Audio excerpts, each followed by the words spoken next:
Tem um amigo meu, Léo Weiner, foi ele que, em 1979, mais ou menos, me convidou para participar do teatro. Eu nunca tinha feito teatro. Ele falou, cara, tu tem um perfil e tal, me convidou. Eu entrei lá na turma do Tablado. O Tablado era da Maria Clara Machado, uma autora que fazia peças infantis. Ela tinha um teatro. E à noite tinha os professores, e tinha a Dina Moscovitch, minha querida professora, e eu ingressei ali e foi ali uma explosão de criatividade. O trabalho que a Dina fazia era um trabalho de criação. Você ia lá e improvisava. E aí você inventava ali no palco as coisas e tal. Eu me identifiquei muito com aquilo. E fiquei 4, 5 anos, depois parei, depois voltei. E o Léo, ele era engenheiro, ele gostava de teatro, ele criou o Teatro para Tímidos. E é uma coisa interessante, porque quando a gente fala de teatro para tímidos, ele está introduzindo na sociedade, né, em termos de marketing, uma visão subjetiva de um perfil de cliente. Ele não está falando de teatro para adolescentes, teatro para idosos, teatro para mulheres, teatro para homens, ou teatro para Rio de Janeiro. Ele está falando de teatro para tímidos. E eu acho que a gente, nesse mundo que a gente está entrando, nessa renascença que a gente está vivendo, em que a gente está tendo um boom de originalização das pessoas, né?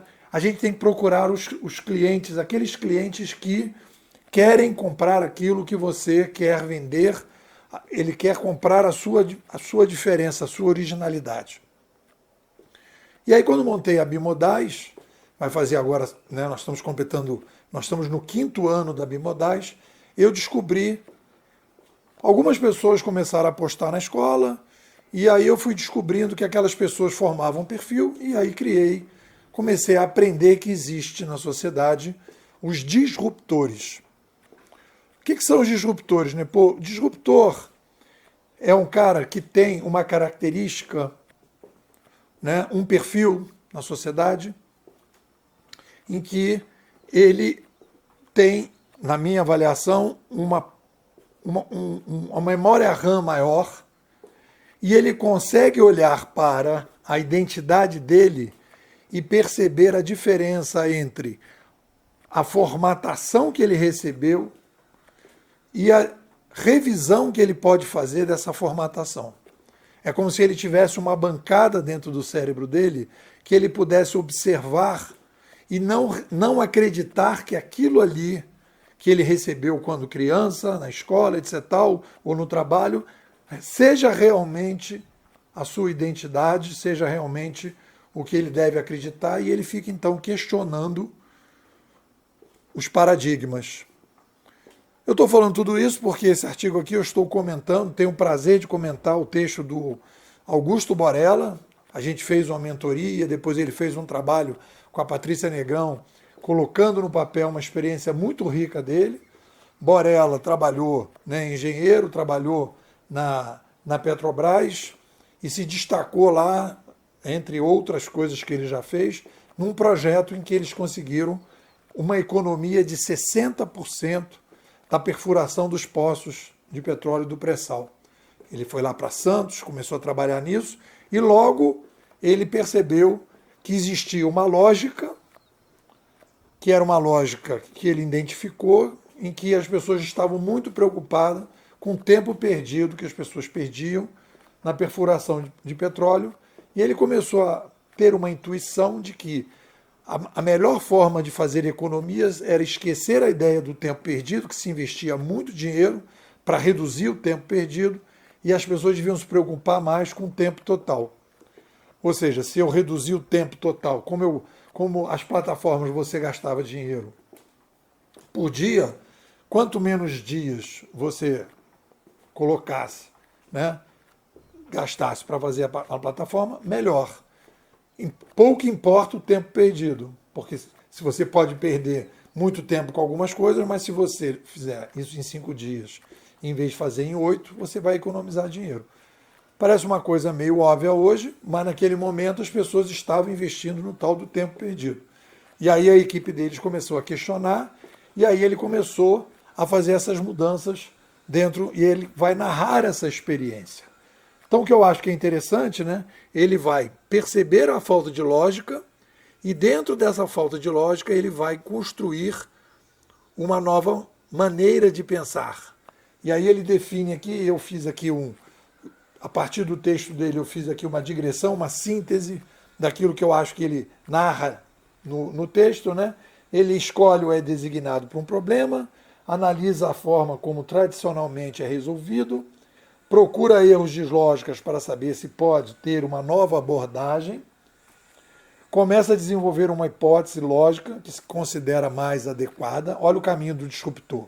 A partir dessa nova lógica, desenvolve uma pesquisa para levantar dados e saber se ela faz sentido.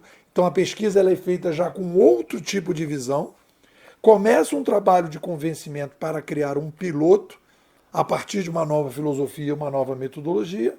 Testa o piloto inicial, verifica se a filosofia e a metodologia precisam de revisão, ajustam e a partir daí começa a multiplicar a experiência com mais pilotos até conseguir que o novo modelo se consolide.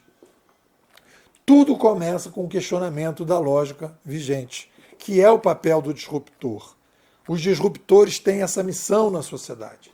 O questionamento de determinadas lógicas, e aí a gente trabalhou aqui, né, dentro do que eu aprendi com Borella, né, nós temos aqui dois tipos de lógica. Uma lógica que é difusa, que você não sabe exatamente, sempre foi assim, vamos continuar fazendo, ou uma lógica mais explícita, que pode ser questionada e que vai trabalhar. Então eu acho que a experiência do Borella e a sintetização, para a gente começar a pensar como é que a gente pode questionar os projetos e principalmente entender que nós temos na sociedade dois tipos de perfis de inovação, e eu vejo, quando faço leituras aí, principalmente de inovação organizacional, as pessoas falam, a gente precisa conversar, precisa isso, precisa aquilo, mas a gente tem que entender que existem disruptores e toda a mudança começa com determinados disruptores e depois você precisa procurar outros perfis similares de disruptores para começar o processo. E depois você vai disseminando de perfis mais disruptores para mais incrementadores. Isso é fundamental para que os projetos aconteçam e funcionem. É isso, o livro está no prelo, vai sair brevemente e a gente vai fazer um trabalho bacana sobre isso. É isso, o que vocês dizem? Você é uma pessoa inquieta, quer ter uma visão mais consistente do que está acontecendo a partir da chegada do digital, quer receber artigos abertos que a gente manda para a internet e depois o detalhamento desses artigos, um aprofundamento, ter acesso ao que a gente está construindo aqui, que é a ciência da inovação, inovação civilizacional, inovação organizacional e inovação pessoal, tudo integrado, né? Então, você tem que conhecer a Bimodais. A Bimodais funciona tudo pelo Zap, você recebe tudo pelo Zap, a gente tem lives mensais, e a promoção agora do mês de março é a seguinte: você paga R$100 para conhecer a escola, e se você gostar, você paga mais 300 e fica até o final de junho. E aí eu estou te convidando para entrar nessa aventura. Temos alunos aqui que estão desde o primeiro momento, desde o início da escola, e continuam primeiro, segundo, terceiro, quarto ano. Por quê? Porque é um processo progressivo, é um espiral de conhecimento. A minha preocupação não é que eu tenha muitos seguidores, a minha preocupação é que a gente tenha uma consistência. É uma aposta no longo prazo, é uma aposta em que a gente tem que entender o longo prazo para tomar decisões melhores no curto e no médio prazo. É isso, estou te convidando para participar da escola, me manda um zap, 21 99608 6422. Vou repetir, 21 99608 6422. Nepô, eu quero ser bimodal, quero sair de Matrix, quero tomar a pílula vermelha. O que você me diz?